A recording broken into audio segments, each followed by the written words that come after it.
Good morning guys. આજે સવારે મારે છોલે બનાવવાના હતા અને એની સાથે રોટલી બનાવવાની હતી। મેં સવારમાં છોલે બાફી નાખ્યા, નહીં ધોઈને તૈયાર થઈ ગયા અને પછી હું રસોડામાં આવી। રસોડામાં આવીને મેં ફટાફટ વઘાર કરવા મૂક્યો અને મેં ડુંગળીની પેસ્ટ બનાવીને તૈયાર રાખી હતી, તો એ ફટાફટ વઘારમાં નાખી દીધી અને શેકાવા મૂકી દીધી। ડુંગળી શેકાતી હતી ત્યાં સુધી મેં ટામેટા પણ સમારીને એનું મિક્સરમાં એની પેસ્ટ બનાવીને તૈયાર કરી। આ બાજુ ડુંગળી શેકાઈ ગઈ એટલે મેં ફટાફટ એમાં બધા મસાલા એડ કર્યા। મસાલા એડ કરીને ધીમા તાપે શેકાવા મૂકી દીધા। પછી મસાલા શેકાઈ ગયા એટલે ફટાફટ પછી ટામેટાની પ્યુરી બનાવીને તૈયાર રાખી હતી એ મેં અંદર નાખી દીધી, પછી ચડવા દીધું। ચડી ગયા એટલે પછી મેં અંદર છોલે નાખીને એનો તડકો લગાવી દીધો ને એને ધીમા ગેસે મૂકી દીધા। અને એક બાજુ મેં રોટલીનો લોટ બાંધીને તૈયાર રાખ્યો હતો। ફટાફટ મેં પહેલી રોટલી ગાયની બનાવીને મૂકી દીધી, પછી બીજી બધી રોટલી બનાવીને ઠંડી કરવા મૂકી। ત્યાં તો પરી અને ક્રિસી ઉઠી ગયા એટલે એ લોકોને રાતની વધેરી ખીચડી વઘારીને આપી, તો એ લોકોએ ખાધીને એક બાજુ મેં ટિફિન ઠંડા કરવા મૂક્યા અને ડબ્બામાં ટિફિન ભરીને પોતપોતાની બેગમાં મૂકી દીધા। અને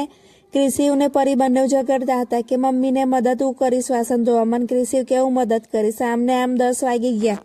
સ્કૂલે જવાનો સમય થયો એટલે મેં બંને કહ્યું ચલો ફટાફટ ને આજે પણ મોડું થઈ જશે।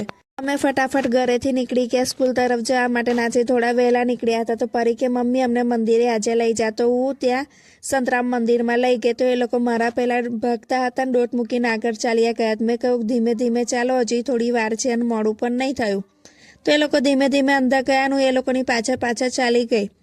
ત્યાર પછી અમે લોકોએ મંદિરમાં દર્શન કરવા લઈ ગયા અને એ લોકોને દર્શન કરવાઈને પછી મેં કહ્યું કે હવે ચાલો હવે આપણે સ્કૂલે જઈએ। અને સ્કૂલ એ મંદિરની સામે જ હતી। તો કોને કોને આ મંદિર જોયું છે અને આ મંદિર ક્યાં આવ્યું છે મને કોમેન્ટ્સમાં અવશ્ય જણાવજો। અને ત્યાર પછી અમે લોકોએ દર્શન કરીને ત્યાંથી નીકળી ગયા પરીની સ્કૂલ તરફ જવા માટે। તો પરીની સ્કૂલ આવી ગઈ એટલે મેં પરીને ત્યાં સ્કૂલે મૂકી અને પછી હું ક્રિશીને પણ થોડી વારમાં સ્કૂલે મૂકી આવી। સ્કૂલે મૂકીને પછી હું ઘરે આવી। ઘરે આવીને મારે થોડું ઘણું કામ હતું, મેં ફટાફટ કામ પતાવ્યું। કામ પત્યા પછી ફરીથી ક્રિશીને લેવા જવાનો સમય થઈ ગયો, તો હું ક્રિશીને લેવા એના સ્કૂલે ગઈ।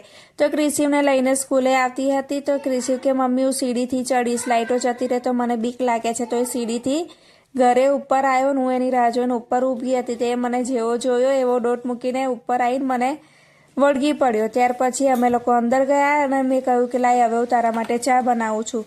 તો હવે બહાર બાલ્કનીમાં જઈને બેસી ગયો અને મેં એને કહ્યું કે તું કેમ બાલ્કનીમાં બેઠો છું? તો કે મમ્મી હું થોડો તડકો ખાવા બાલ્કનીમાં બેઠો છું।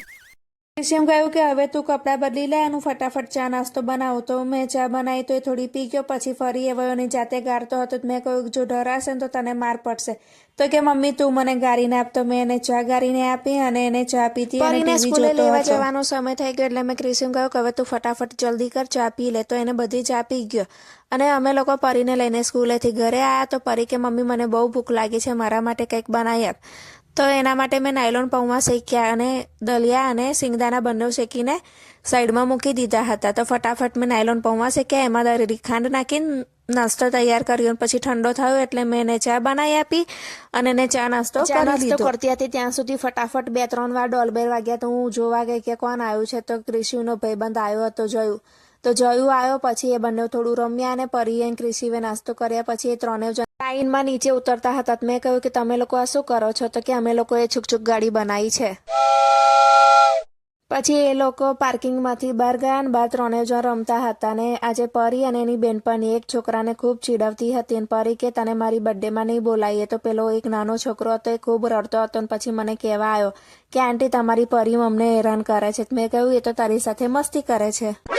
આમ ને આમ સાંજ પડી એટલે હું ઘરે આવી એટલે ક્રિશી અને જોયું બંને જણ ડીજે રમતા હતા અને ક્રિશીએ લાઇટો લગાવી હતી। તો જોયુંને એવો કહેતો હતો જો મેં લાઇટો લગાવી છે, ને પછી લાઇટો જતી રહી તો ફરી એ લોકો અમારી સાથે બેસી રહ્યા કારણ કે અંધારું થઈ ગયું હતું ને બહુ બીક લાગતી હતી। પછી લાઇટો આવી એટલે એ લોકોએ કાગળિયાનું કંઈક ક્રાફ્ટ બનાવ્યું અને મને બતાવવા માંડ્યા કે જો અમે કંઈક બનાવીએ છીએ।